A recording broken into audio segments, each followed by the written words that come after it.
Finding the central idea or the main argument in an essay or in an article can be quite difficult. After going through the material with an objective perspective, you should consider applying Stasis theory to validate your understanding about the author's position. Part 5.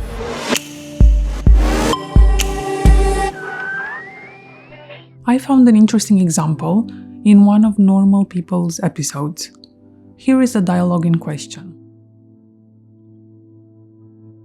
It's disclaimed there's no such thing as the truth. I just find that very destructive. I'm sorry, I don't think that's a fair reading. Something is either a fact or it's not. It's either true or it's not. How'd you put that aside? I don't. But understanding how we decide which facts are disseminated, how we assess different claims... So basically, gravity is a social Sorry, construct. excuse me, but Marianne was still speaking. Carry on, Marianne. This isn't about negating the existence of fact. Obviously, gravity is real.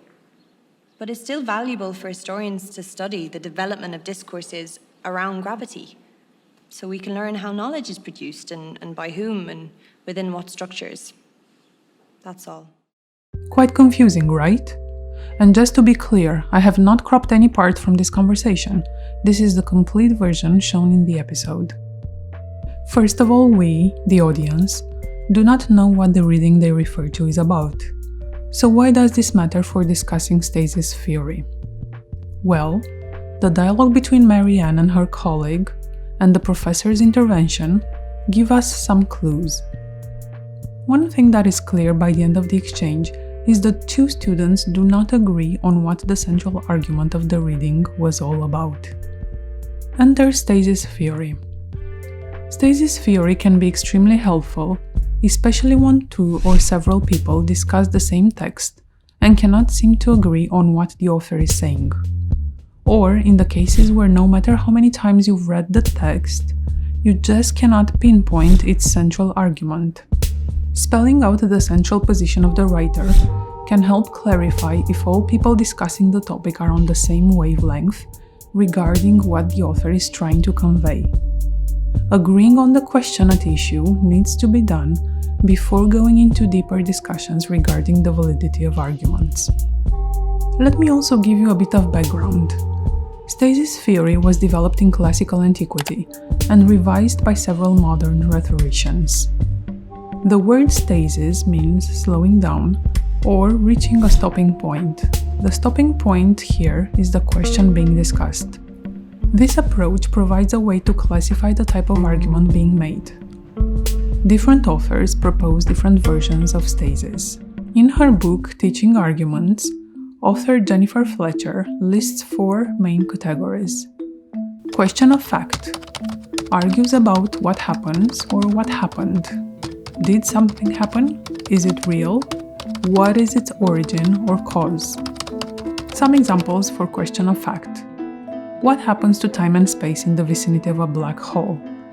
We don't know for sure. How did the dinosaurs become extinct? There are different theories.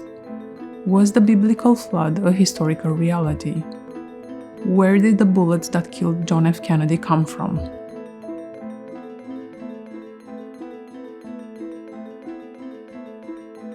Question of definition characterizes the subject in relation to some other terms or ideas. What is its nature? What are its parts? How is it classified? Some examples for question of definition. Can the conflict in Iraq be classified as a civil war? Is dance a true sport? Question of quality. How good or bad is the subject? What is its quality? Is it good or bad? Harmful or helpful? Question of quality examples. Is polygamy morally wrong? In all cases? Is it good to intervene centrally in the economic game? Question of policy. What should be done about the subject? What actions should be taken? How can we make things better? Question of policies examples. Should US ban the ownership of guns? Should euthanasia be legal? So let's come back to our normal people dialogue. It's disclaimed there's no such thing as the truth. I just find that very destructive. I'm sorry, I don't think that's a fair reading. Something is either a fact or it's not. It's either true or it's not. How we assess So different basically, claims. gravity is a social Sorry, construct. excuse me, but Marianne was still speaking.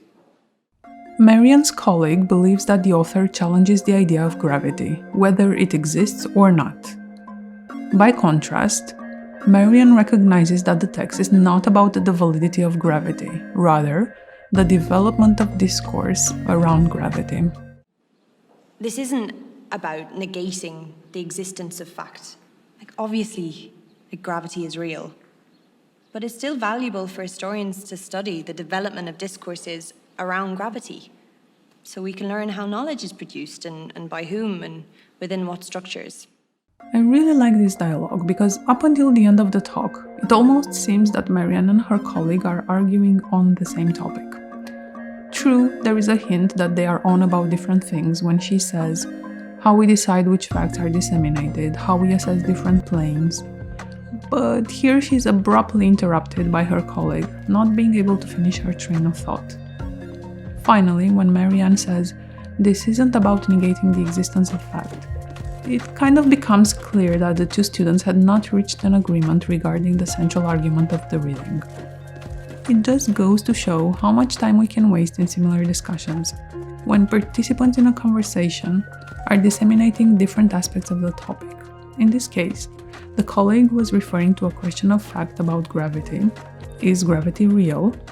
While Marianne was looking at a question of fact about the development of discourse around gravity, how knowledge is produced, by whom, and within what structures.